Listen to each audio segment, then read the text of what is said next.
Hey everyone, the cool one asked me to talk about my experience with the Audible service.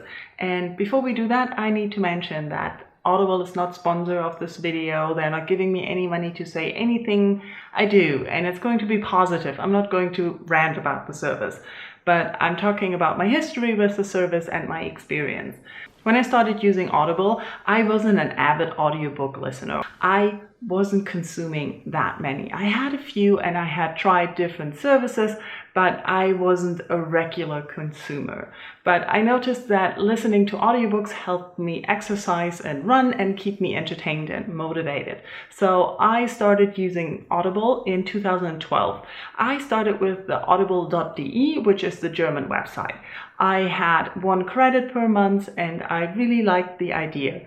But after a while, I noticed that I couldn't get all the audiobooks that I wanted to listen to on the audible.de site. So I also started a membership on audible.com, which is the American service. And I immediately noticed a few differences in how the memberships are set up. So I remember that in Germany, I had 1 credit, and if I wanted to buy additional audiobooks, I paid a fixed amount of money for each audiobook.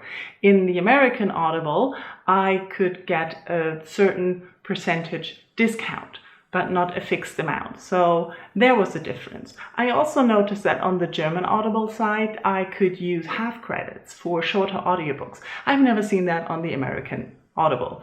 On the other side, nowadays, we get, with the membership, the 2 originals in America, but I don't have access to that on the German Audible. So I think you need to check out how your local Audible is working and set up, and if you can get the books you want to get there. I still can't get every audiobook that is sold on audible.com if it's not sold in Germany, but I do have a wider selection to choose from. I've also recently been trying out the Audible Escape, which is for a certain amount of money, you can have a flat rate of as many romance audiobooks that you like. I don't know if we have that on the German side. I haven't seen it, but I'm not a frequent romance listener. It's just a phase that I am in right now, so I thought I'll give it a try, but I probably am going to cancel that. So as you can tell, I started a long time ago with 2 different accounts. I don't really have 2 accounts anymore. I ran into various changes of my membership, which is what I really like about Audible. It's very convenient, it's easy, and it's flexible. When I wasn't listening as much as I do right now, I tended to stack up credits. And at some point I was like, I need to stop spending money on this on a monthly basis if I'm not using it. So I wanted to cancel it, but Audible suggested automatically, do you know that you can take a break? And I was like, no. So there is an option to pause your membership for a certain amount of time, for a certain amount of numbers in a year. So I think it was 9 months once a year or something like that. I don't really remember, but you have the option of pausing your membership, meaning you don't pay anymore on a monthly basis, and you can use up your stored up credits in that time, which was really nice because that way I could save some money and still have access to all my credits. They are not going away. You could just spend them before you cancel your membership, but I didn't really want to do that. So I really like that. I also like that if you don't use your credits in 1 month, you can roll them over to the next month. You can also easily change the membership conditions you have. So for example, if you have 1 credit per month and you notice that's not enough, you can switch it up. Or if you notice, I have too many credits every month, I'm not using them, you can easily switch that down on a month-to-month basis, as far as I have experienced. So I really enjoy that. As far to listening, I used to listen on my iPod. And downloading and syncing wasn't that complicated, but at some point the iPod software or the iTunes software changed and I had troubles there. But the Audible support was really helpful there. You could easily get in touch and get help very fast.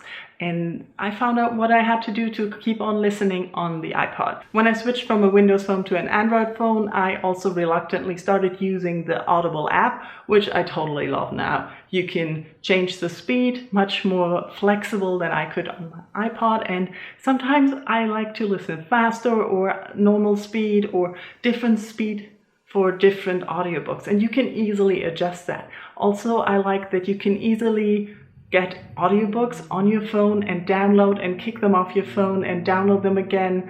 It's just super simple to use. I also like that you have always support readily available. Nowadays, I often just tweet at them when I have a question and I get responses very fast. And I can also start chats if I need more help and everything. So in general, I have nothing bad to say about the Audible experience. I like the flexibility. I like the amount of audiobooks I can choose from. I like how helpful the support is. Recently, I also, for the first time, returned an audiobook. I'm generally a little bit iffy about that, about getting my money back if I don't like the book. So they're saying you can get that option to get experiences with audiobooks and so that you try new things, which I think is good. But I'm also someone who really tries things easily and doesn't get discouraged. So I think this is more a service for people who are hesitant to spend a credit on something when they're not sure if they're going to like it.